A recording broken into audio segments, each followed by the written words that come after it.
이 한국과 이스라엘이라는 두 나라는 역사 가운데 특징을 갖고 있는데, 이 고난의 민족으로서 역사의 맥락을 같이 하고 있는 그런 하나님이 특별히 사랑하시고 택하신 민족이라고 저는 확신하는데요.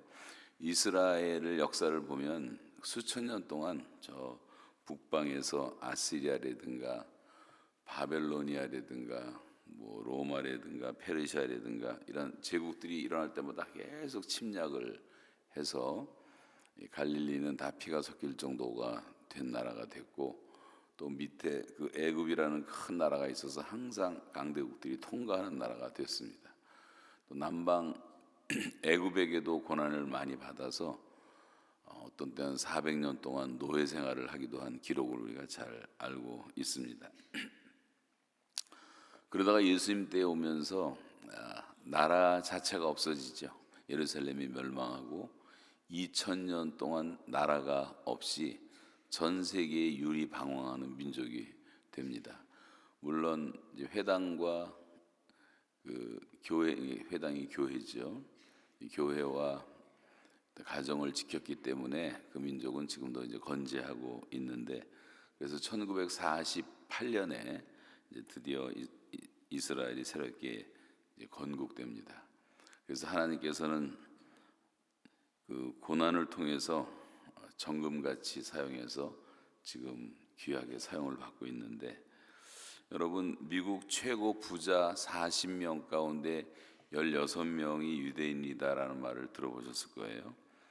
유대인들은 세계 인구 전체로 보면 한 0.2%밖에 안 되는 아주 작은 소수 민족인데, 노벨 경제학상 수상자의 42%가 다 유대인이고, 세계 억만장자의 30%가 다 유대인일 정도로 그 영향력은 어마어마합니다. 우리 잘 아는 마이크로소프트 창업자 빌 게이츠라든가 또 아이폰, 아이패드, 아이팟 하면 떠오르는 게 스티브 잡스 같은 애플의 창업자라든가 마크 저거버그 같은 그 소프트웨어 개발자, SNS를 주도하고 있는 사람들이 다 유대인이고, 그 페이스북의 CEO도 다 유대인입니다. 레리 페이지와 세르게이 브린이라고 하는 이 구글의 공동 창업자도 유대인인 것을 여러분 잘 알고 있죠. 할리우드 여기 스티브 스필버그라고 하는 사람도 영화 이제 감독이지만 엄청난 영향을 주고 있고, 존 락펠러 같은 사람은 그 역사에서 아마 지금도 세상을 떠나셨지만 지금도 그 기록은 세계 1등 부자로 기록되고 있고, 미국 내에 이제 정유소 95%를 지배하기도 했었습니다. 칼 막스 같은 사람도 유대인이고, 지금은 또 프로이드 같은 그 신경과 의사 정신 분석학의 창시자도 유대인이고, 잘 아는 알버트 아인슈타인 같은 사람도 이제 독일에서 피해서 미국으로 와가지고 사실 핵 원자탄 만드는 그 일의 가장 원조라고도 할 수가 있죠. 이 고난의 민족이지만 이 토라를 배웠기 때문에, 또 탈무드 교육을 받았기 때문에, 회당과 가정을 지켰기 때문에 유대인들은 지금까지도 지구상에서 가장 특별하게 쓰임받는 민족이 되었습니다. 여러분, 가정을 지키고 교회를 지킨다는 것처럼 중요한 것이 없는 것은, 우리 대한민국이 좀 없어지고 난리가 나서 다 흩어진다 할지라도 크리스찬들이 가정과 교회만 지키면 되는 거예요. 하나님이 세우신 신적 기관은 가정과 교회밖에 없습니다. 그래서 이것을 디바인 인스티튜션이라고 우리가 보통 말을 하지 않나요? 그래서 나라라는 국가라는 것은 사람들이 원해서 하나님이 허용하신 것이지만, 하나님이 직접 창조하신 제1순위는 가정이고, 그 다음에 이제 교회라고 하는 영적 개념을 우리가 절대 잊으면 안 되는 거죠. 자, 우리 대한민국을 생각해 보면, 우리나라도 반만 년 동안 그 역사를 보면 수천 년 동안 북방에서 일어나는 제국들에게 침략을 당합니다. 뭐 나라들을 다 열거할 수도 없을 정도로 많은 제국들이 일어날 때마다 우리나라는 큰 고통을 치르고 조공을 갖다 바치고 막 그렇게 살았어요.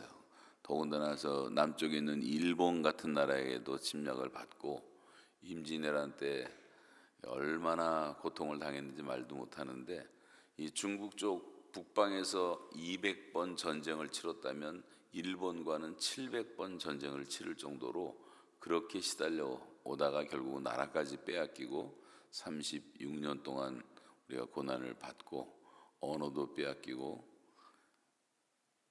그리고 문자도 빼앗기고 이런 억울한 삶을 살게 된 것을 잘 알고 있는데, 그 정도가 사실 아니라 지난번 교토가 보니까 아직도 코무덤이 있고 귀무덤이 있더라고요.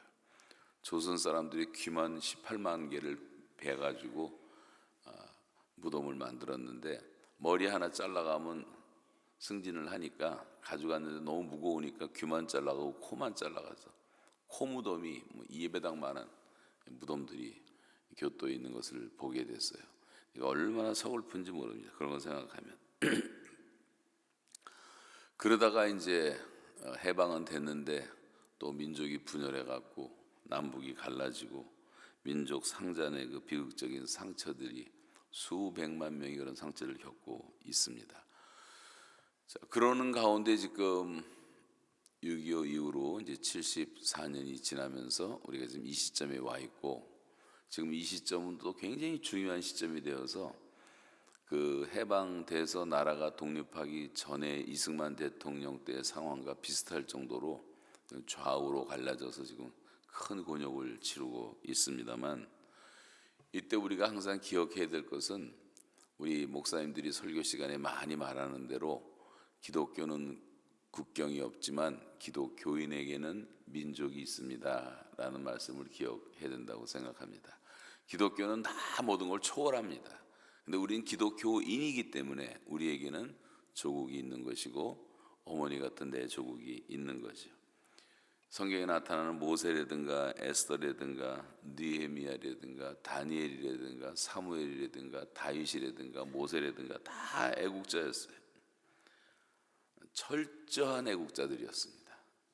그런 사람들에 의해서 이스라엘의 역사가 이렇게 이어져 오는 것을 볼 수가 있는데, 그러면 우리가 지금 남북이 갈라져서 지구상에서 모든 지구상의 2만 4천 종족이 바라보는 마지막 분단 국가가 돼서 대한민국에 초점이 다 몰려 있어요. 더군다나 요즘엔 뭐 K-팝, K-푸드, 뭐 K-패션 다 K자로 온 세계가 지금 한국을 주목하고 있기 때문에 하나님의 어떤 세일을 행하시는 참 놀라운 시간이라는 생각을 금할 수가 없습니다. 그러면 이제 우리의 최대의 과제는 통일이에요.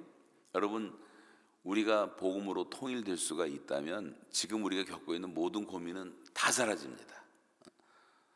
통일만 되면 다 사라져. 거기에 무슨 이념의 문제도 사라질 것이고 군사 문제도 사라질 것이고 정치 문제도 사라지고, 뭐 경제는 말할 수 없는, 어떤 사람은 통일은 대박이다, 어떤 사람은 통일은 쪽박이다, 뭐 여러 가지 의견이 있지만 저는 100% 통일은 대박이라고 믿는 사람인데, 하나님이 하시는 일, 또 남한에서 볼 때 북한이 열려서 우리가 전 세계를 육로로 다닐 수 있다고 하는 것은 우리의 상상을 초월하는 엄청난 사건이 되고, 대한민국은 지금 이런 기술과 자본의 기본 위에서 얼마든지 미국을 능가하는 나라가 될 수 있는 저력을 가지고 있어요. 우리는 남북한 합쳐서 지금 7천만이 넘고 또 해동포 800만 하면 거의 8천만이 되는데, 영국, 독일, 뭐 프랑스 다 같은 수준으로 인구도 되고, 거기다가 그런 나라들보다 훨씬 더 우리가 가능성이 있기 때문에 하나님이 축복하시면 특별한 나라가 되리라고 생각합니다. 자, 그러면 이제 우리가 통일을 앞에 두고 가장 중요한 것이 무엇일까? 오늘 세 가지를 말씀드리겠는데, 우리의 의식이 먼저 바뀌어야 되고, 우리의 안목이 바뀌어야 되고, 우리의 태도가 바뀌어야 된다는 교훈을 요셉을 통해서 같이 말씀을 나누고자 합니다. 자, 요셉이라는 사람을 통해서 한 형제가 갈라졌다가 화합하는 과정을 설명하고 있는 것이 오늘 본문의 말씀인데, 여러분 다 아는 얘기니까 또 시간도 제한돼 있어서 저한테 주어진 시간이 지금 보니까 뭐 한 20 몇 분밖에 안 남았기 때문에 짧게 말씀을 드리도록 하겠습니다. 자, 그러면 제일 먼저 어떤 변화가 일어나야 되느냐? 의식의 변화가 우리 안에서 일어나야 된다는 말이야. 이제 결론으로 말하면 골육 의식이 회복돼야 된다. 지금 요셉이라는 사람이 형들한테 배반을 당해서 거의 막 죽을 뻔하다가 노예로 팔려가지고 감옥살이하고 뭐 이러는 과정에 지금 17살 때 집에를 떠나서 지금 30살이 됐을 때 하나님께서 요셉을 그 당시에 최고의 권위자로 이제 수직 상승을 시킨 한 어떤 시점에서 이제 가나안에 가뭄이 들어서 야곱이 아들들한테 우리가 굶어 죽을 수 없으니 애굽에 양식이 있다 하는데 가서 좀 구해와라. 그래서 온 장면이 오늘 45장의 장면이에요. 요셉이 딱 보니까 자기 형제들이 앉아 있는 거예요. 형제들은 지금 꿈에도 요셉이라는 생각을 못 하고 있는 거죠. 그 외에는 아무도 없었다고 성경은 말해요. 그때 정이 막 끌어올라가지고 성경에 보면 그 요셉이 방성대곡을 했다고 하는데 그 정을 억제하지 못해서 방성대곡을 해서 애굽의 궁중에까지 들리더라 그랬어요. 그러면서 형제들 앞에 가까이 나아갑니다. 그러면서 하는 얘기가 제일 첫 번째 말이 형님들 제가 당신들의 아우 요셉입니다 그래요. 거기서 아주 중요한 단어가 아우라는 말을 써요. 그리고 형이라고 말해. 야, 이 빨갱이야, 공산당아, 괴로구나, 철천지 원수야, 뭐 이런 말을 안 쓴단 말이죠. 형님들이라고 말하는 의식이 아직 살아있단 말이에요. 이런 골육의식의 회복이 없이는 형제들이 화해가 안 됩니다. 우리가 한 골육이라는 의식을 갖는 게 얼마나 중요한지 몰라요. 성경에 나타난 그 예를 들면 많이 있지만 아브라함과 롯의 관계라든가 야곱과 라반의 관계라든가 뭐 모세와 다윗 다 보면 이 사람들의 마음속에 남아있었던 골육의식이 모든 잘못된 인간관계를 회복하고 하나가 되게 만드는 것을 볼 수가 있어요. 아브라함이 이제 갈대아 우르를 들어갈 때 롯을 데리고 조카를 데리고 들어가는데 이 관계가 안 좋았습니다. 왜냐하면 롯이라는 사람이 워낙 이기적이고 자기중심적이고 어른을 공경할지도 모르고, 그래서 아브라함 덕분에 이제 출세하고 돈도 많이 벌어서 재산이 증식되게 되었는데 종들 싸움이 일어나잖아요. 목축업을 이제 하다 보니까 초장이 부족해갖고 그때마다 아브라함이 양보합니다. 네가 좌하면 내가 우하고 네가 우하면 내가 좌할 것이다. 또 이제 아브라함이 그런 위기를 잘 넘겼는데 롯이라는 사람이 또 그 지역 연합군에게 잡혀가지고 몽땅 끌려가잖아요. 다 포로로 끌려가서 죽게 됐을 때 아브라함이 사병 318명을 데려가서 다 죽음에서 건져옵니다. 그런 사건들이 계속되는 거예요. 그러다가 마지막에는 이 사람이 소돔이라고 하는 죄악의 도성에 들어가서 살다가 멸망을 당하게 되었을 때 아브라함의 중보기도로 다시 천사들을 보내서 건져내는 사건도 나오는데, 그 위기 때마다 그 관계가 깨지지 않는 이유는 아브라함이 한 한마디, 저를 한번 따라서 해보실래요 여러분? 너와 나는 골육이라. 너와 나는 골육이라 우리가 서로 싸우지 말자. 이 골육 정신이 화합을 가져왔단 말이에요. 화목을 가져왔단 말이에요. 이 북한과 우리나라의 관계도 이제 마찬가지인데, 지금 그리고 이제 라반과 야곱의 관계도 더 악성 관계입니다. 야곱이 사기 7단이라면 라반은 사기 10단짜리 서로 머리 굴리면서 이용하는 것이 창세기 전체에 이렇게 쫙 깔려서 나오는데 뭐 그 긴 얘기 다 할 시간이 없고, 야곱이 이제 아버지 속이고 형 속이고 그래서 죽게 되니까 도망쳐서 밧단 아람으로 도망쳐서 20년 타향살이 하다 돌아오는 그 20년의 과정 속에 별별 일이 다 생기잖아요. 그 삼촌 라반은 아이 젊은 녀석이 하나 왔으니까 얼마나 좋은가. 노동력을 착취하기 위해서 머리를 굴리고 있었는데 라헬을 너무 좋아하는 거예요. 그래서 네가 7년만 일하면 내 딸 주겠다. 그래서 7년 죽도록 일을 했는데 결혼식하고 나서 아침에 일어나 보니까 라헬이 아니고 레아가 누워 있었잖아요. 나는 성경에서 제일 이해가 안 되는 게 그 부분이에요. 그걸 왜 아침에 알았을까? 응? 아무리 촛불은 있었을 텐데. 끝나고 목사님한테 물어봐야 되겠어. 그랬더니 또 삼촌이 하는 말이, 야, 우리 지역에서는 동생이 먼저 시집가는 법이 없어. 그러니까 네가 다 이해하고 7년만 더 일해, 내 밑에서. 그러면 내가 레아도 줄게. 그래갖고 하여튼 20년 동안 사기당하면서 월급 떼먹어가면서 고생하다가 결국은 두 아내를 얻지 않습니까? 그러다가 너무 지치고 힘들어서 야곱이 이제 삼촌이 멀리 여행 간 사이에 도망칩니다, 가족들하고. 근데 뭐 라헬이 임신해가지고 멀리 가지도 못하고 이제 잡히게 되잖아요. 결론은 그 르비딤이라는 것까지 훔쳐가고 가는 바람에 이 삼촌이 죽이려고 군대로 추격을 했는데 죽인 것이 아니라 결국은 화해를 하고, 그리고 거기서 손주들을 축복을 하고 평화조약을 맺고 그리고 헤어집니다. 그때 라반의 마음속에 있었던 의식을 성경은 라반이 혈육의식이 있었다. 너와 나는 골육이라. 우리가 싸우지 말자. 이 골육정신이 화해를 만드는 거예요. 이 골육정신이 없으면 가인과 아벨처럼 형제끼리 서로 죽입니다. 근데 우리 진정한 혈육이다, 형제다 하는 이 형제의식, 민족의식, 혈육의식이 살아있으면 화해는 가능하다고 하는 거예요. 이제부터 여러분 북한을 얘기하고 할 때 저 빨갱이들, 공산당, 괴력은 이런 말 하지 마시고 하나님 북에 있는 우리 형제들을 불쌍히 여겨달라고.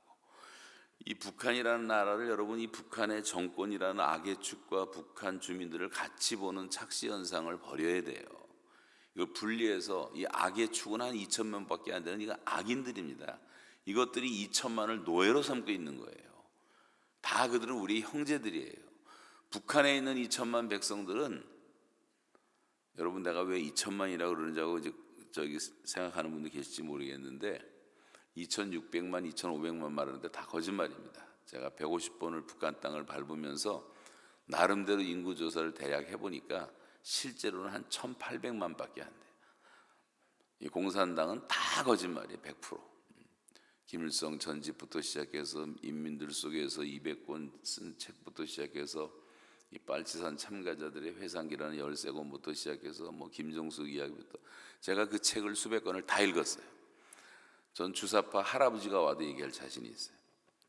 읽어보니까 이거는 읽다가 나도 눈물이 날 정도로 감동스럽게 썼더라니까. 그러니까 예수를 모르는 사람들은요 주사파에 빠지게 돼 있어요.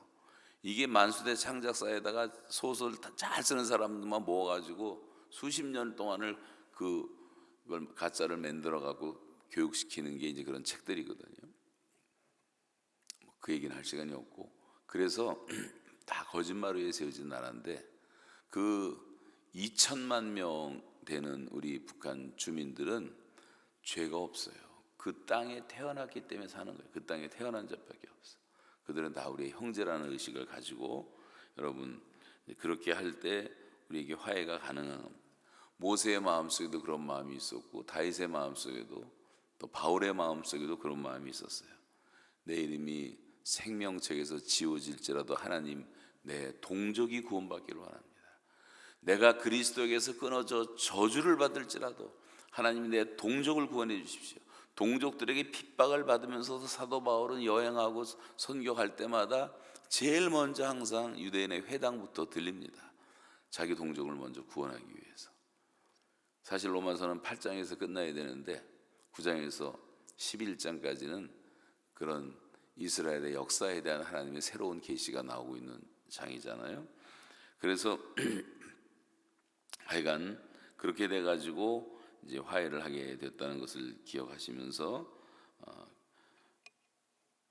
그래서 요셉의 마음속에 있었던 첫 번째는 이 골육 의식이었다. 그 의식 때문에 화해가 가능했다. 우리도 뭐 짧게 간단하게 줄이면 가족이고 또 넓게 확장하면 민족이 되는 건데, 저는 2년 7개월 9일 동안 북한에서 사실 당하기 힘든 고초를 겪었지만 940일 동안 49일 동안 아무런 자유도 없었고 돌멩이 나오는 밥 3,000끼 먹었고 혼자서 134번 주일을 혼자 지내고, 담임 목사가 말이죠, 고독과 싸우고 팔다리가 다 망가질 정도로 중노동에 시달리고, 지금도 이제 손이 그렇게 수년 지났는데 지금도 손가락은 아파요. 이게 접지를 못하고, 요거는 아예 하나님이 샘플을 남겨서 접혀지지도 않고 가운데 손 펴지지도 않고. 그렇지만 제가 이제 간수들한테 당한 거, 뭐 맞은 거, 뭐 12지장 상에서 수술한 거, 가스 마시고 쓰러진 거, 말로 다 할 수 없는 고초를 겪었지만 하나님께서 제가 2년 7개월 동안 노동하면서 기도하는 가운데 그들이 우리 권력이라는 마음을 다시 주셨고, 그리고 입장을 바꿔놓고 생각하니까 몰라서 그런 거더라고요. 몰라서. 내가 북한에 태어났다고 생각을 바꿔보니까 나도 그렇게 살 수밖에 없잖아요. 내가 북한에 태어났으면 너 간수해라. 그럼 간수할 수밖에 없는 거고.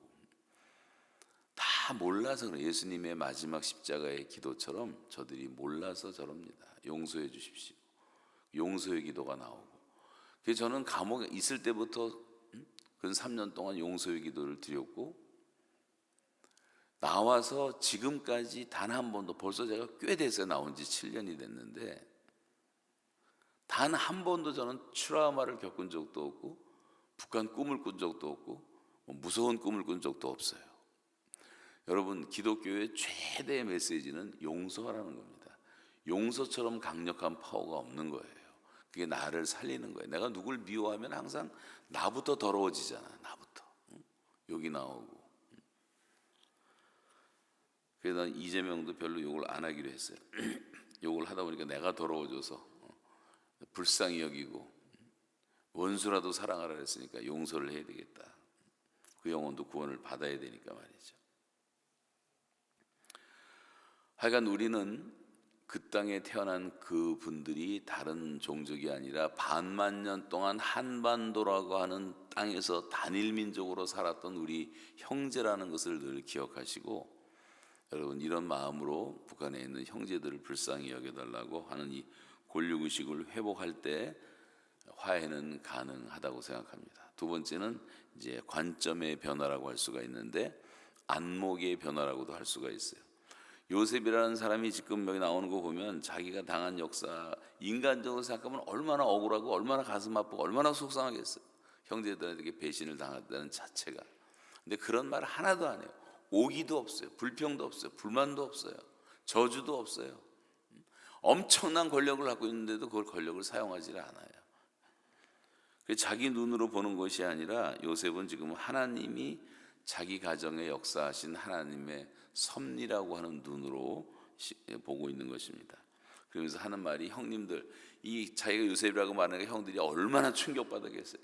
깜짝 놀라고 다 굳어졌는데, 죽었다고 생각했는데, 형님들 한탄하지 마소서, 근심하지 마소서. 하나님이 우리 가정을 살리시려고 나를 형님들보다 먼저 보낸 것뿐입니다. 그러므로 나를 이리로 보내신 이는 형님들이 아니에요. 하나님이 나를 보내신 거예요. 뭐 이렇게 얘기를 하잖아요. 형들 입장에서 이것처럼 고마운 말이 어디 있겠어요. 하나님의 역사의 관점으로 여러분 우리 역사를 보십니까? 사람들을 보십니까? 지금 우리 나라의 문제가 바로 거기 있는 것입니다. 우리나라는 좌우파로 쭉 갈려가지고, 우리나라가 이렇게 된 거 저 미국 놈들 때문이다, 미군 철수해라, 주한미군 철수해라, 지금 또 이제 시끄럽게 난리가 날 겁니다. 한쪽에서는 아니다, 중국 놈들 때문이다, 한미동맹이 최고다, 목숨 걸고 또 싸우고, 아마 좀 피 흘릴지도 모르겠어요. 워낙 혈기가 많은 민족이기 때문에. 그렇지만 그런 거가도 절대로 해결이 안 됩니다. 역사를 주관하시는 분은 하나님이시고, 참새 한 마리도 하나님의 허락 없이 떨어지지 않고 우리의 머리털까지 세신 바 되었다는 사실을 믿는다면, 우리 한 민족의 이 고난의 엄청난 역사가 어떻게 우연일 수가 있냐면 우연일 수가 없어요. 하나님이 다 허용하신 거예요. 물론 남북이 갈라지고 우리 조상들이 못나서 그런 것도 있지만, 그런 가운데서도 하나님이 고난을 허용하신 것은 이스라엘 민족이 그랬듯이 이 고난의 풀무 속에서 연단해서 우리 민족을 정금처럼 쓰시고, 어느 날 그것이 금년이 될지 내년이 될지 모르지만 저는 금방 온다고 생각하는데, 그래서 이제 한 나라를 만들어서 하나님께서도 위대하게 사용하시려는 이 제사장 민족으로 쓰시려는 섭리 가운데 다 진행되고 있는 일이기 때문에 우리가 원망할 게 하나도 없어요. 하나님을 바라보면 해결이 될 수가 있단 말이죠. 지금 여러분 역사를 한번 하나님의 관점에서 바라보시기 바랍니다. 자, 7, 80년 분단 사건이 우연일 수가 있는가?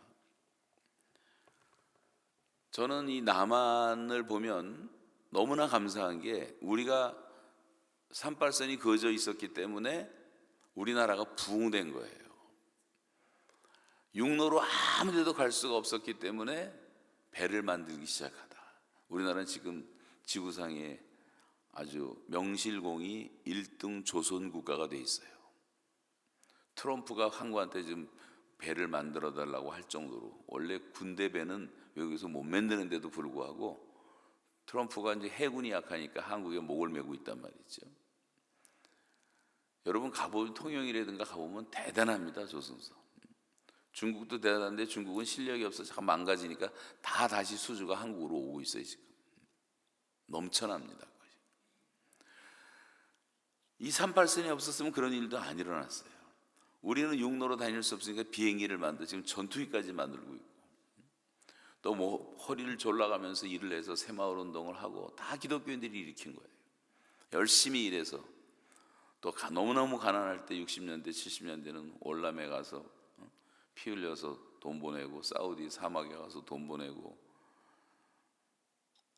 독일에 가서 우리 매형이, 독일 큰 매형이 이 독일 간호사들과 그 탄광에 일하는 광부들 전도하는 1호 선교사로 NCC에서 파송해서 30년 동안 사역을 하셨는데, 그 들어보면 참 비참했어요. 맨날 한국 간호사들은 독일 사람은 시체만 닦는 일을 하는 거예요. 그 돈을 가지고 또 박정희 대통령이 오고 뭐 이래서 나라를 일으키는 이런 과정에서, 여러분 이 한강의 기적, 경제 부흥은 대단한 거였습니다. 세계대전 이후로 다른 나라가 4배, 5배 발전할 때 지구상에서 대한민국 딱 한 나라만 185배가 발전한 거예요. 제일 못하는 인도보다 필리핀보다 못 살던 나라가 지금 세계 5위권에 들어가는 것은, 이건 역사의 기적이라고 할 수가 있는 겁니다. 하나님이 하신 거고 하나님이 축복해 주신 거예요. 섭리 가운데 우리를 사용하시기 위해서 말이죠. 거기다가 뭐 1등 품목은 얼마나 많습니까? 한국의 1등 품목이라는 것은 뭐 말로 다 할 수가 없는데, 뭐 반도체부터 시작해서 조선, IT, 비행기, 자동차 생산도 뭐 세계 중 최대고, 수출 5위 강국이 됐고, 경제 10대 대국이 되고, 뭐 지하철부터 스마트폰부터. 전 뉴욕에 가서 지하철 타고 캐나다에서 이번에 지하철 타보니까 완전 후진국이더라고요. 한국의 지하철은 대단합니다. 대단해. 인천공항도 이번에 인천공항을 늘려가지고요 1억 명을 수용할 수 있는 공항을 만들어놨어요.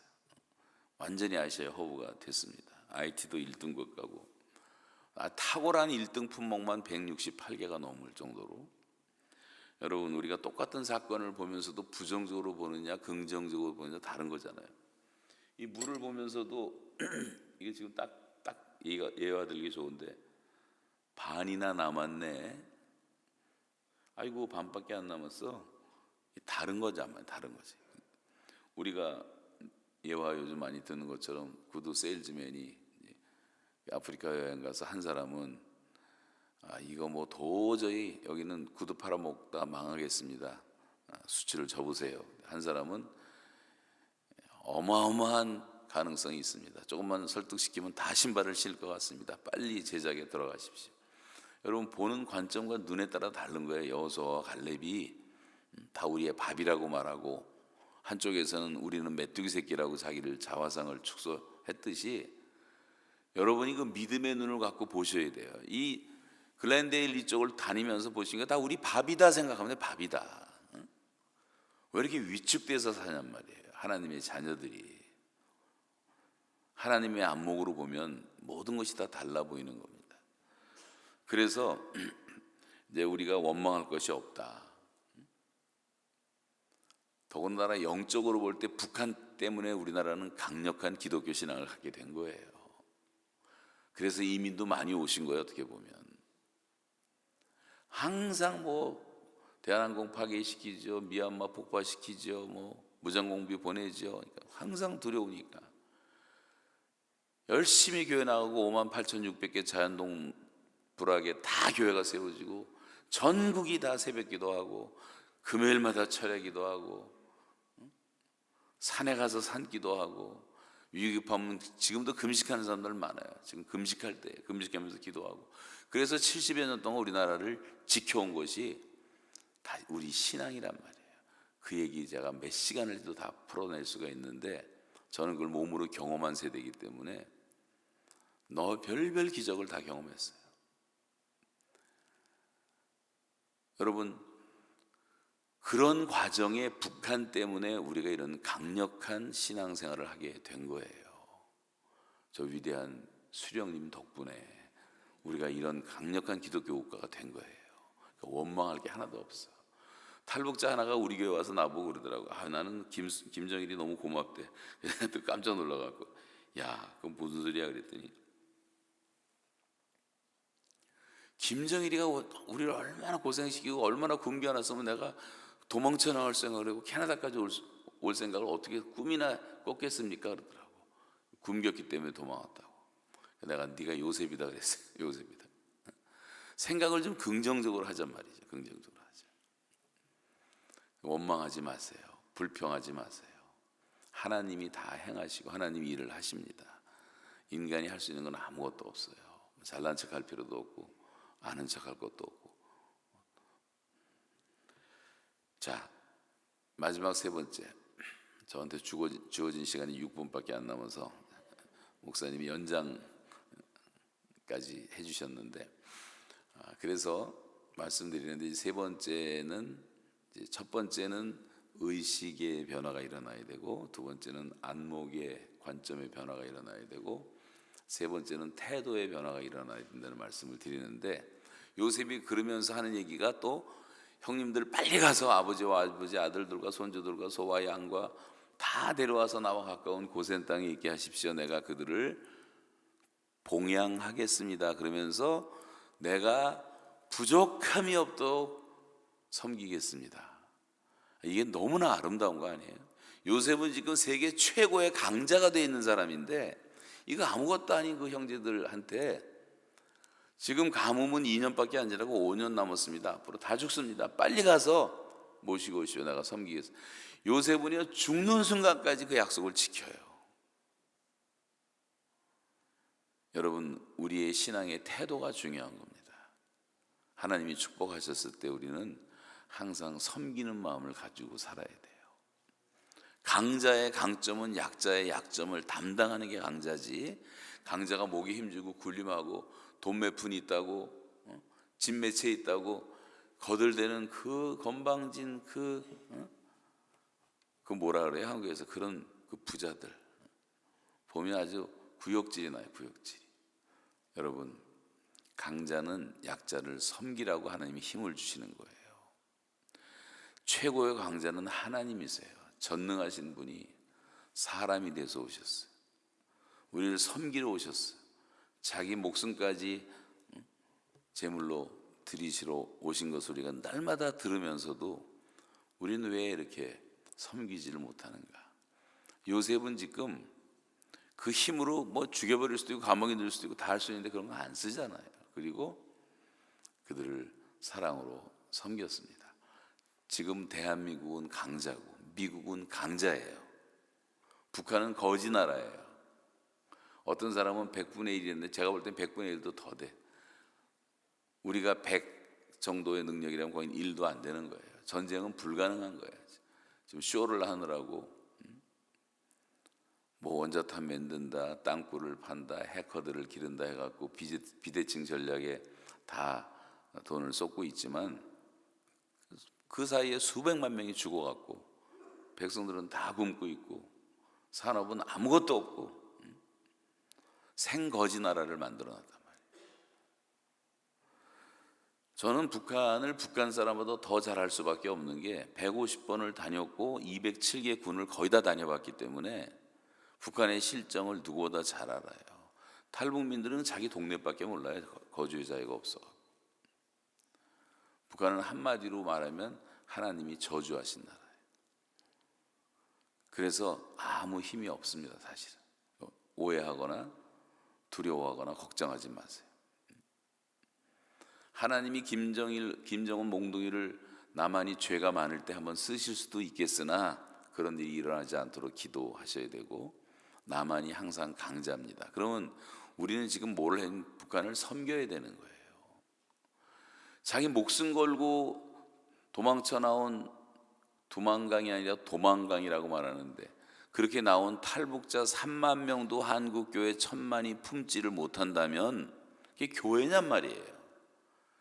입술로만 입으로만 사랑 외친다고 되겠습니까? 행함이 없는 믿음은 죽은 것인데 말로 더웁게 하라 배부르게 하라 그게 하지 말라 그랬잖아요. 행함과 진실함으로 하자.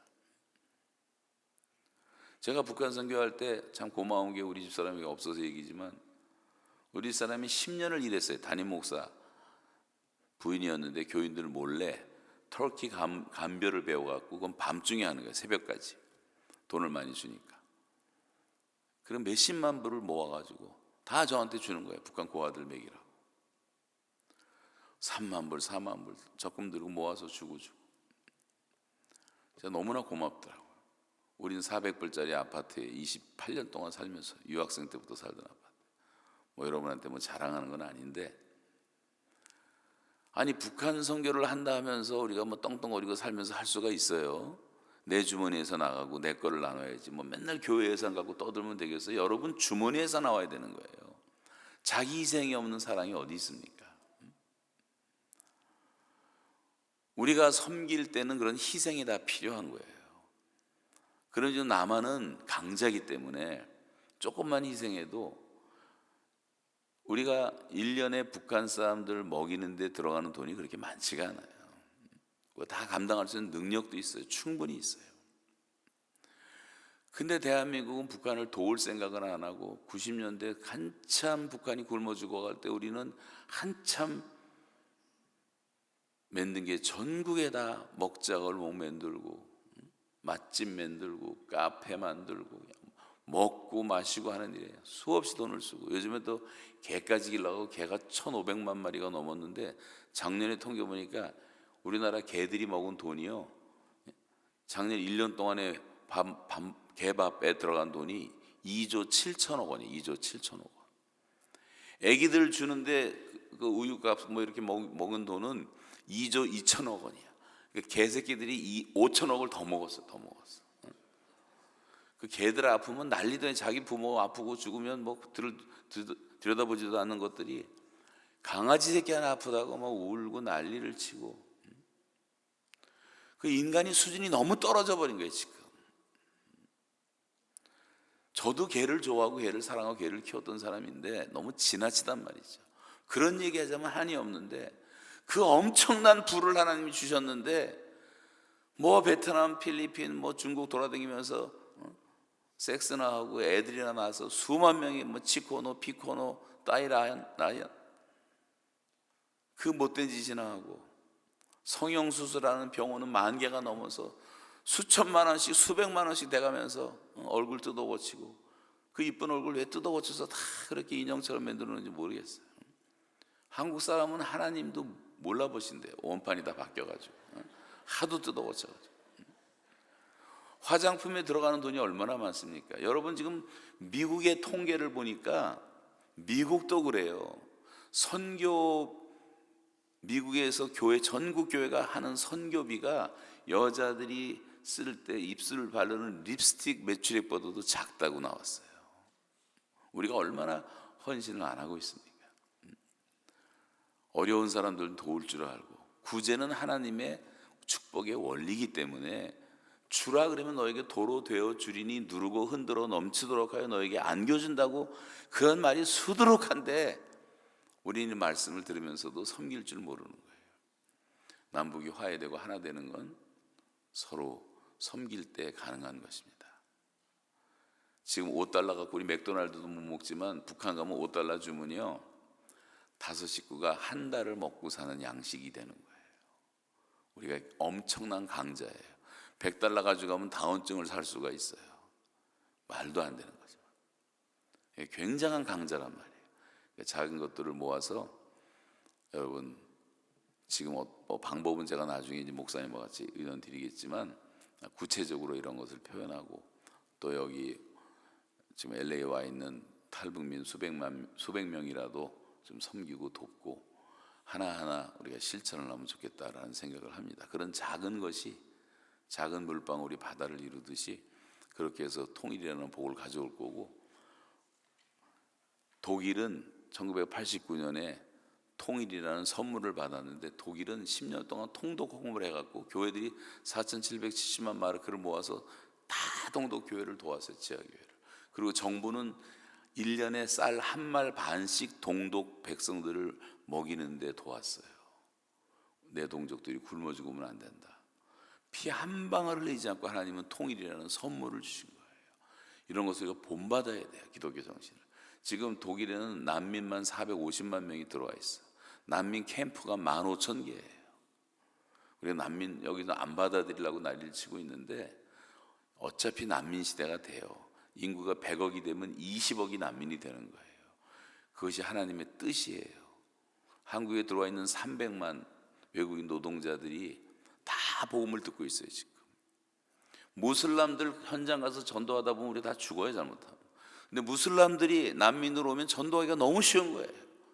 하나님의 눈으로 안목으로 보면서 우리가 그들을 어떻게 섬길까 하는 걸 생각을 해보잔 말이죠. 더 이상 하다가 제가 혼날 것 같아서 마쳐야 될 것 같습니다. 여러분 2부 예배 때는 제가 종말에 대한 얘기를 좀 같이 나눌 텐데 시간 되시는 분들은 참여해서 지금 우리가 살고 있는 시대가 몇 시쯤 됐는가 한번 생각을 해보면 좋겠습니다. 감사합니다.